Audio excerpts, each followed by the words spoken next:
This is a story about access to information.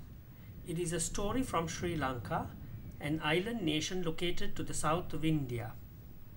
Galface Green is a community waterfront in the capital of Colombo. This story is about how the Environmental Foundation Limited, a civil society organization, activated the Supreme Court of Sri Lanka and how the court promoted access to information and saved the Galface Green. Ruana Rajapaksa, an experienced environmental lawyer, was the counsel for the Environmental Foundation, a civil society organization which petitioned the Supreme Court. We spoke with her. Well, Galface Green is a very large public recreation area in Colombo, the capital city.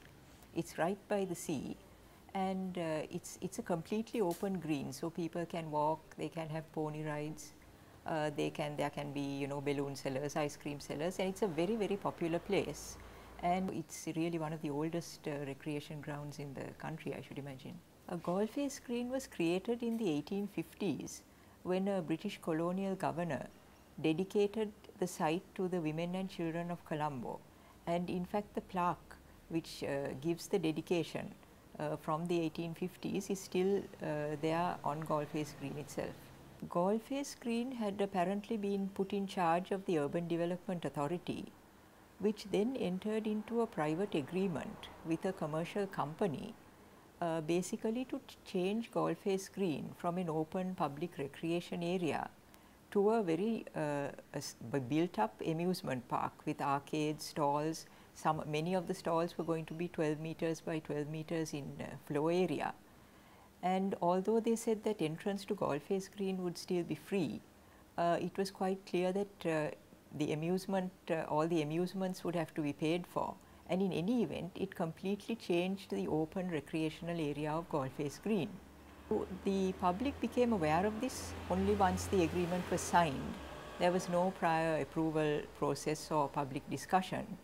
And then the Environmental Foundation, which is one of the oldest environmental organizations in Sri Lanka, went to court on the basis that their right to information, which they said was part of the freedom of expression guaranteed by the Constitution, had been violated, and also on the basis that this agreement was illegal.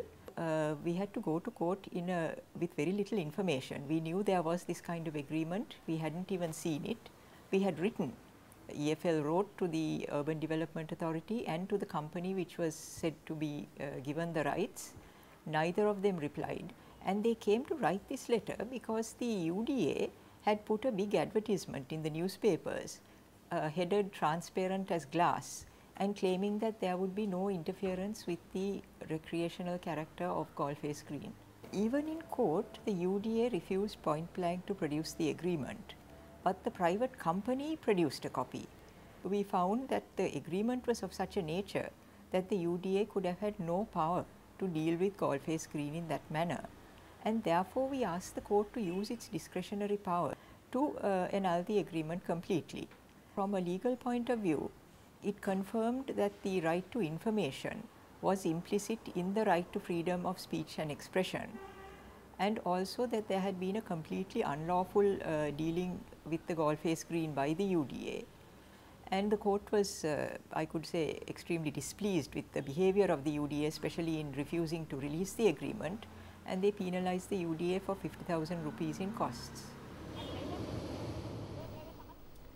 We also spoke with the Honorable Dinesh Gunawardena, Minister for Urban Development and Leader of the House in Parliament, who explained the government's response to the case and to the need for good governance. This specific judgment of the Supreme Court has been given special recognition. Sri Lanka government has been a party to the Rio Declaration. The government has proposed through a cabinet decision that had been a paper submitted by the Ministry of Urban Development to establish a drafting committee in order to see in the urban areas, especially access to information, how we could further public participation, and also in the areas of justice, which is very important factor in relation to this subject. A good governance definitely will improve our development programs and people's participation, justice, as well as information, which is very important in the modern era. So I think the government is in the process of finalizing the new reforms in the local government.